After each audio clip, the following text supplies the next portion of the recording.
Et yo la Nomad Team, comment ça va? On continue avec la série de la vérité sûre. Alors pour ceux qui viennent d'arriver, moi c'est Nomad Sensei, coach en voyage longue durée et partage de bons plans. Donc n'hésitez pas à m'envoyer un petit mail ici, hop, si vous avez besoin d'un petit coaching, si vous avez toujours voulu voyager autour du monde mais que vous avez toujours eu peur ou toujours eu un frein avant de prendre vos billets d'avion, c'est le moment de faire sauter ces verrous et de vous faire partir à la destination de vos rêves. Du coup, dans l'épisode d'aujourd'hui, on va essayer de parler de la Chine. La Chine, pays magnifique, pays grandiose, pays immense, pays méconnu aussi, pays plein de préjugés. Du coup, on va essayer de démonter un petit peu tout ça et je vais essayer de vous raconter mon expérience sur place, expérience concluante, expérience magnifique. Et voilà, et c'est un pays que je recommande à tous de découvrir. Je suis allé après mon PVT en Australie, donc je vous renvoie vers cette vidéo. Si vous n'avez pas encore vu mon épisode sur la vérité sur le PVT en Australie. Tout voilà, après avoir bossé quelques mois en Australie, j'ai pu mettre assez de côté pour faire un voyage autour de l'Asie. Du coup, moi, c'est facile, mon plan d'attaque pour les voyages, c'était de bosser 6 mois et de voyager 6 mois. Je suis quelqu'un qui n'aime pas du tout l'hiver. Donc ce que je faisais, c'est que je bossais 6 mois en été en Europe. Je mettais assez de côté. Puis je partais 6 mois avec mes épargnes à l'autre bout du monde pour éviter l'hiver. Donc j'ai fait 6 mois en Amérique latine, 3 mois au Moyen-Orient. Et ensuite j'ai rebossé et je suis reparti cette fois-là pour 1 an en PVT, plus tour d'Océanie et tour d'Asie. Donc voilà, il me reste que l'Afrique à visiter. J'ai 5 pays je crois en tête que j'aimerais bien visiter. Donc le Maroc, le Sénégal, l'Afrique du Sud, Madagascar et Namibie, Kenya ou Tanzanie, ou les 3. Donc j'espère que ça pourra se faire et on essaiera de, pourquoi pas, filmer cette fois-ci parce que maintenant que j'ai une chaîne YouTube, j'aurais envie de partager tout ça avec vous directement. Du coup, pour revenir à ce que je vous disais tout à l'heure, donc j'y suis allé à la fin de mon tour d'Asie. Alors du coup, pendant mon tour d'Asie, j'y suis resté à peu près 4 ou 5 mois. Donc j'ai fait Thaïlande, Japon, Inde, Chine, Malaisie, Singapour et Corée du Sud. Et voilà, donc la Chine, ça a été ma destination juste avant de repartir en Europe, donc juste avant l'Inde. J'ai fait Chine, Inde et retour en Europe. Voilà. Donc la Chine, j'y suis allé pendant 2 semaines. Pourquoi? Parce que ce qui est bien, c'est qu'en ce moment, ils ont, je crois jusqu'à fin 2025, ils ont un visa qui est facilité pour les Français. Vous avez le droit à 2 semaines, du coup, dès que vous arrivez sur place. Donc c'est un visa on arrival, donc VOA. Donc il n'y a pas besoin de faire de demande de visa au préalable. Vous arrivez dans le pays et on vous donne directement 15 jours d'office. Donc voilà, ça c'est une facilité qui est plutôt pas mal. Apparemment, c'était pour relancer le tourisme après le Covid. Donc ça marche bien. Durant ce voyage, j'ai pu aller à Pékin parce que du coup moi j'ai voulu expérimenter la capitale. Donc évidemment c'est ce qui représente le mieux en général les pays. Donc je me suis dit première fois en Chine, je vais déjà aller à Pékin, ce sera déjà pas mal. Et peut-être essayer de faire 2-3 villes en plus. Donc voilà, donc j'ai fait Pékin pendant 5 jours je crois. Ensuite je suis allé à 5 jours ou une semaine. Je suis ensuite allé à Shanghai et enfin à Huangshan pour rendre visite à un ami à moi que j'ai connu en Suisse et à qui j'avais dit je viendrai te rendre visite en Chine un jour, et comme Nomad Sensei ne ment jamais, ce jour-là est arrivé. Voilà, que je salue d'ailleurs. Si tu me regardes, salut à toi. Que dire sur la Chine? J'ai eu la chance d'avoir des amis qui étaient déjà allés auparavant. Ce qui est bien aussi quand on voyage, c'est qu'on rencontre des gens, souvent d'autres voyageurs, d'autres digital nomades, d'autres gens qui sont passionnés de voyage. Et ces gens-là, ils se déplacent en même temps que vous. Donc quand vous allez dans un endroit, eux ils vont dans un autre, ils auront une expérience, vous aurez une expérience et vous pourrez ainsi partager vos retours à l'un et à l'autre. Du coup, j'avais quelques amis qui avaient déjà été en Chine et j'avais aussi une bonne amie à moi qui était à Bali à ce moment-là, qui vit à Bali, je crois, maintenant depuis 2-3 ans et que j'avais rencontré pour la première fois en Espagne quand j'étais encore en études. Et du coup qui est chinoise et qui a pu me conseiller sur pas mal de choses par rapport à la Chine, parce que je pense que la Chine c'est pas un pays pour les débutants, c'est pas un pays pour les bleus. Il y a quelque chose quand même à savoir avant d'y aller, faut pas y aller comme ça les mains dans les poches, il y a quelque chose à préparer, dont d'ailleurs l'implémentation de toutes les applications chinoises, parce que vous saurez une fois sur place que malheureusement le gouvernement bloque les accès aux applications américaines et qu'il est très difficile d'avoir internet sur place. Donc tout ce qui est Google, WhatsApp, Instagram, etc., vous oubliez. En fait, les Chinois, ils ont leurs équivalents locaux. Et pour se déplacer, faire des paiements, etc., des réservations, il y a des applications à utiliser. Donc vous aurez un certain nombre d'applications à télécharger et sur lesquelles créer des profils pour pouvoir vous déplacer sur place et pouvoir survivre. Donc ça, c'est des choses à savoir. Je vous mettrai les applications ici, une capture d'écran. Si jamais vous voulez avoir plus d'informations, n'hésitez pas à mettre un commentaire. J'essaierai d'y répondre. Ou prenez un coaching tout simplement à cette adresse. Encore une fois, comme ça, je pourrai vous conseiller directement là-dessus. Donc une fois que vous aurez créé tout ça, en fait, il faut savoir que c'est un peu compliqué au début. Ça prend du temps, il faut essayer de comprendre. Toutes les applications ne sont pas traduisibles en anglais ou en français, donc c'est un peu galère. Mais une fois que c'est mis en place, c'est largement plus facile qu'en Europe.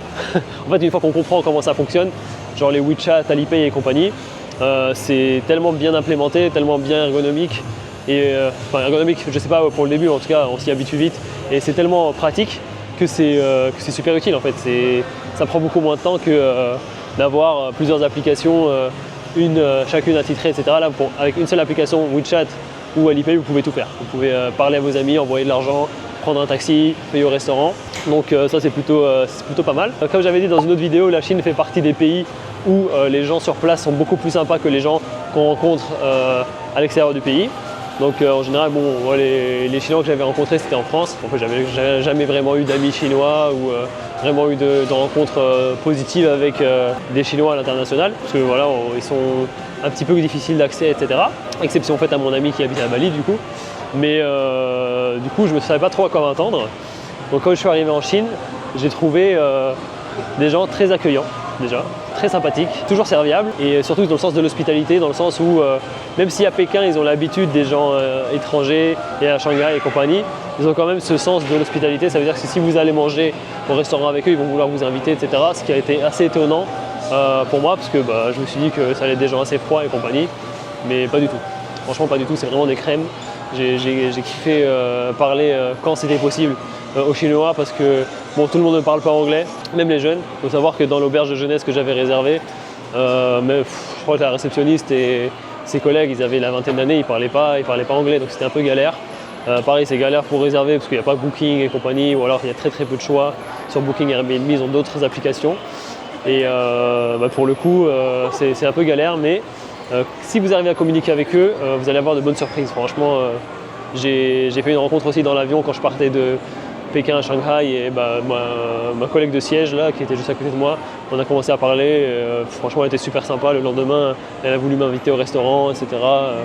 Franchement c'était assez étonnant, je ne m'attendais pas du tout à ça, mais dès qu'elle a su que j'étais français, son anglais était approximatif mais franchement elle se débrouillait bien et elle m'avait dit qu'elle n'avait jamais été à Shanghai et du coup même si elle habitait à côté, je crois qu'elle habitait à 1 ou 2 heures. Mais comme elle n'avait jamais été à Shanghai, elle m'a dit si tu veux, si toi aussi c'est la première fois, écoute si tu veux, moi au lieu de partir ce soir, je pars demain, et on passe la journée de demain ensemble, que ça on visite ensemble, etc. Comme je parle chinois, ce sera plus simple. Je fais carrément. Moi c'est le genre de truc, je me dis oui, allons-y quoi, allons-y. Genre franchement, pour moi visiter avec un local, il n'y a rien de mieux. Donc voilà, donc ça c'était parfait. Elle était super sympa par rapport à ça, elle m'a conseillé sur plein de trucs, applications et compagnie. Autre chose à savoir, ce qui est bien, attention bon plan, pour contourner les restrictions en fait, des applications, etc. Soit vous prenez un VPN, donc tous ne fonctionnent pas, mais certains fonctionnent. Les payants en général ils fonctionnent. NordVPN apparemment c'est parfois oui, parfois non. Ou alors vous prendre des VPN en ligne, voir lesquels marchent. Ou alors vous pouvez utiliser une puce étrangère qui vous permet d'avoir internet en Chine. Il n'y en a pas 1 milliard, mais il y en a à Hong Kong, il y a des puces hongkongaises que vous pouvez acheter en ligne sur Shopee et après vous pouvez avoir une eSIM hongkongaise qui vous permettra d'avoir accès aux applications américaines tout en évitant les restrictions. Ou alors, si vous êtes en France, vous avez la puce Free, donc Free Mobile. Donc moi je suis chez Free Mobile, j'en avais déjà dit du bien pendant ma vidéo sur la vérité sur le PVT en Australie. Là en fait vous avez aussi internet en Chine. Donc comme c'est une puce française, vous n'avez pas le problème des VPN. Donc ça c'est vraiment excellent. Donc vous pourrez avoir la 4G en Chine et utiliser vos applications comme quand vous êtes en France. Donc ça c'est vraiment bien. Voilà, donc que dire par rapport à Pékin, c'est pas cher, franchement. La Chine en général, même c'est pas cher. On mange pour aller 3-4 euros, 5 euros à tout casser, vraiment si vous mangez vraiment bien. Les gens sont très accueillants, vous invitent très régulièrement au restaurant. Les filles sont gentilles, elles sont accessibles pour aller boire un verre, manger, etc. Il y a aussi ce côté de pays moderne, etc., surtout dans les grandes villes. Pour la plupart, elles voudront payer l'addition elles-mêmes. On ressent aussi ce truc de ce reste de la politique de l'enfant unique qu'il y a eu pendant plusieurs années. Donc il y a beaucoup de familles avec un seul enfant.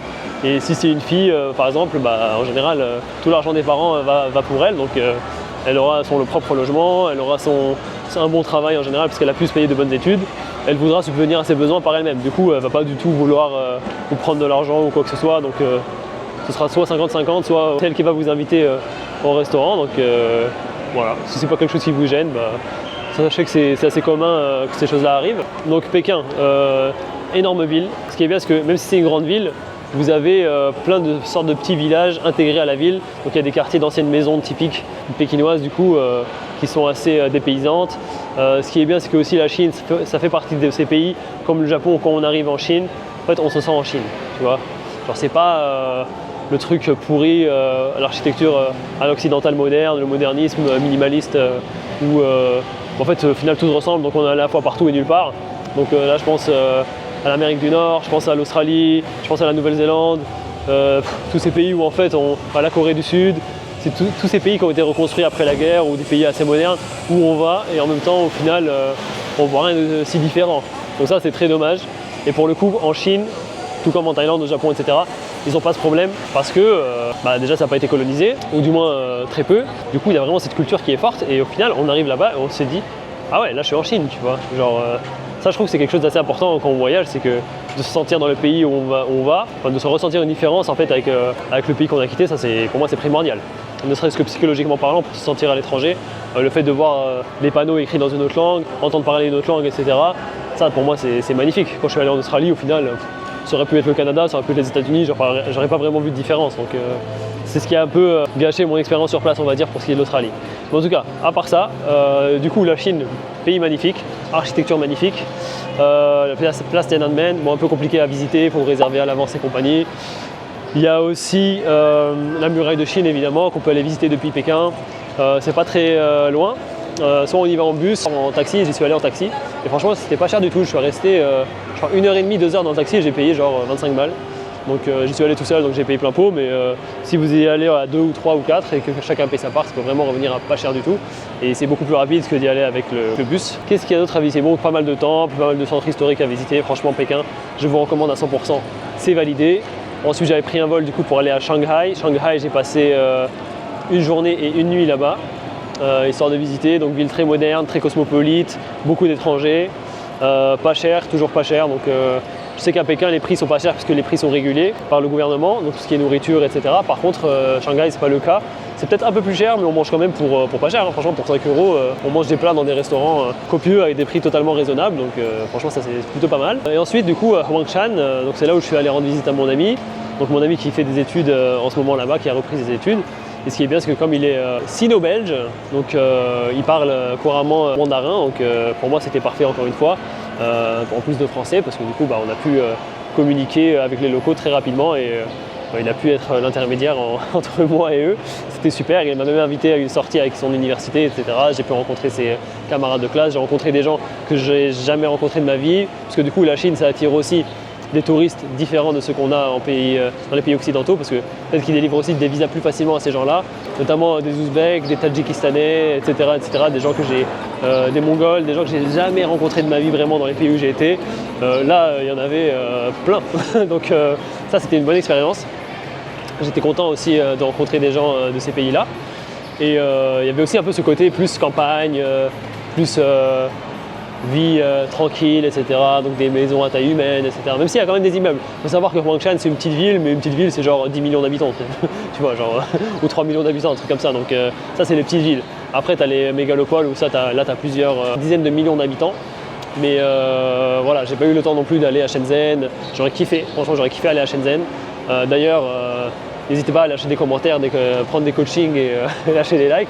Comme ça je pourrais aller à Shenzhen et je pourrais vous montrer commencer avec Nomad Sensei, parce que voilà, je sais qu'il y a plein de vidéos à ce sujet-là, mais chaque vidéo est différente, chaque créateur de contenu est différent, et je pense que ça peut être tout aussi judicieux de faire mon propre type de vidéo sur place. Que dire de plus sur la Chine? Pays très propre, pays très peu pollué, j'ai été très étonné. La plupart des voitures, je dirais 3/4 des voitures à Pékin sont électriques, si ce n'est plus, donc l'air très respirable, ça a beaucoup changé. Moi je me rappelais des livres de géographie qui disaient que c'était les villes les plus polluées, les plus peuplées au monde, et que respirer ne serait-ce qu'une journée là-bas, ça équivalait à fumer un paquet de clopes. Mais au final, c'est pas le cas. Franchement, pays très propre, très respirable, des gens très sympas. la sécurité partout, des caméras partout, la police partout. Donc c'est très, franchement, on y va sereinement, quoi. On se balade sereinement, il se passe rien. Les gens peuvent sortir dans la rue librement, les familles, les femmes seules, les touristes. Il n'y a pas vraiment de scam. Faut juste faire attention sur Tinder et compagnie, parce qu'il y a des filles qui peuvent se faire passer pour des filles normales, on va dire, sauf qu'en réalité elles travaillent pour des restaurants ou des bars et vous amènent sur place, un peu comme au Vietnam. Et là elles prennent des commissions, alors elles vous font manger dans des restaurants, le plat il est genre à 50 balles ou 500 balles, vraiment des trucs mirobolants. Donc il faut faire gaffe par rapport à ça. J'avais fait une vidéo sur les arnaqueuses de Tinder, c'est exactement le même principe. Elle vous donne rendez-vous quelque part, elle arrive, c'est pas du tout la même fille. Et ensuite elle vous propose d'aller dans un restaurant et le restaurant il vous propose des plats hors de prix pour des trucs vraiment pas ouf. Donc voilà, faites attention par rapport à ça. Et côté modernisme, franchement modernité, les transports franchement incroyables. Ils ont des trains, des TGV qui vont à 300-400 km/h, qui coûtent pas si cher que ça, mais dites-vous que genre le Shanghai Huangshan, ça a coûté je crois dans les 80 balles, aller-retour, un truc comme ça. Donc voilà, c'était vraiment pas mal. Tout se fait par carte ou par Alipay, etc. Donc voilà, pas de liquide, très peu de liquide. Le seul moment où j'ai retiré du liquide, c'était pour rembourser mon ami qui m'avait avancé pour les tarifs de train. Parce que du coup, il devait passer par une application, je sais pas quoi. Du coup, il a fait ça pour moi, d'ailleurs, je le remercie. Et voilà, je pense que je vous ai tout dit. Franchement, la Chine, je vous recommande à 200%. Je lui mets une note de 10 sur 10. Voilà, ça met une claque à tous les pays occidentaux. Faut pas écouter la propagande occidentale qui ne fait que cracher sur la Chine 24 heures sur 24. Donc certes, ok, le gouvernement, mais on s'en fout un peu en tant que touriste. Donc si ça fonctionne pour eux, tant mieux pour eux. S'ils sont contents, tant mieux pour eux. Et qui sommes-nous pour juger? Voilà, pour arrêter de croire qu'on est le centre du monde. Donc voilà, franchement, je vous recommande d'aller en Chine. Les Chinois au top, changez rien. Et voilà, donc c'était Nomad Sensei. Comme d'habitude, lâchez un petit like, un commentaire. Prenez un petit coaching, voilà, je vous remets l'adresse ici si jamais vous avez des questions, si vous voulez aller dans un endroit et que vous n'avez jamais vraiment eu l'occasion de sauter le pas, ou alors que vous avez toujours eu peur de réserver vos billets d'avion, partir sur un coup de tête. Moi je suis un spécialiste de ça, donc envoyez-moi votre demande par mail ou alors laissez un commentaire, j'y répondrai. Et voilà, donc quelle que soit votre question, n'hésitez pas. Et si vous avez besoin d'un coaching, voilà, on se prendra 1 heure ou 2, peu importe, on conviendra d'un prix. Et j'essaierai de vous faire sauter le pas. En tout cas, je vous dis à très bientôt les amis, c'était Nomad Sensei, prenez soin de vous. Ciao, ciao.